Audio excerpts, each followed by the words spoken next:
In this video, I'm going to share with you how do I make my bone broth soup. I've got a lot of requests in this on how do I make them for my consumption that has helped me so much in my fertility journey. Not only that, it's helping me to stay hydrated with the golden liquid from 8 hours of boiling, but it is also highly nutritious. I hope this helps you. Wait, if you guys are new here, I would really appreciate if you can subscribe to my channel and hit the notification bell. Also feel free to check out my other videos. It will also help you in your fertility journey.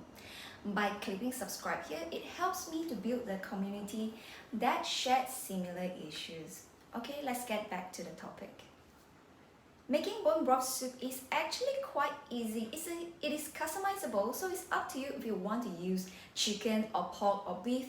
But for me, I don't take beef because of my religion. But I do get feedbacks from my patients that they say beef smell too strong for them. So it's totally up to you for preference. You can use chicken all the time too, no problem with that. I hope you love this bone broth. It's comforting, customizable, versatile, easy to make, and incredibly nourishing for your reproductive system. Do that like every day or 3 to 4 times a week. Or you can boil this weekly, put them in your pot containers and defreeze them every day for easy consumption. Or if you have more time, you can do this 3 to 4 times a week and consume them fresh. Here, I'm making it in bulk to store in the fridge, so it depends on your consumption and how flexible is your time. You can always do meal planning in advance or anything.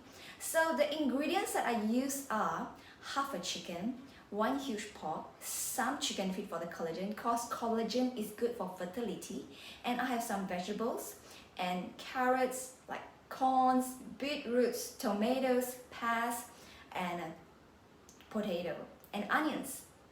As for the herbs, I use herbs that's good for fertility like red dates, white fungus, wolfberries, longan, cordyceps, and some scallops and anchovies for taste.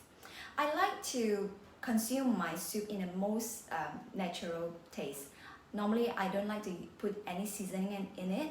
The best thing about having soup is that you can use them for noodles or for porridge. And I don't actually cut them, I actually put them in the pot in chunks because I know by the time they are boiled, they are all softened. So whether I want to eat them or not, it's up to me. And the most important thing for me is the liquid gold of the soup. I used to use a double boiler pot of maybe 800 milliliter, but because of time consuming and because I'm a mother now and I need to boil soup for my family consumption, so I have to use the bigger pot now. So this is actually Taylor Russell. It's like 12 liter. It's really huge, but I'm really happy with it. It saves me a lot of time and I don't have to prepare the ingredients so often and boil them so often.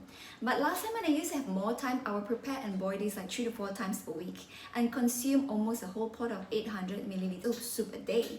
You can really tell the difference from your physical health when you drink that amount of soup. And because I had physical health issues last time, but when I started consuming this much, let me tell you, I can see and feel the difference and improvement in 2 weeks' time. My period that month will be beautiful, I have lesser pain, and I don't feel so cold so easily.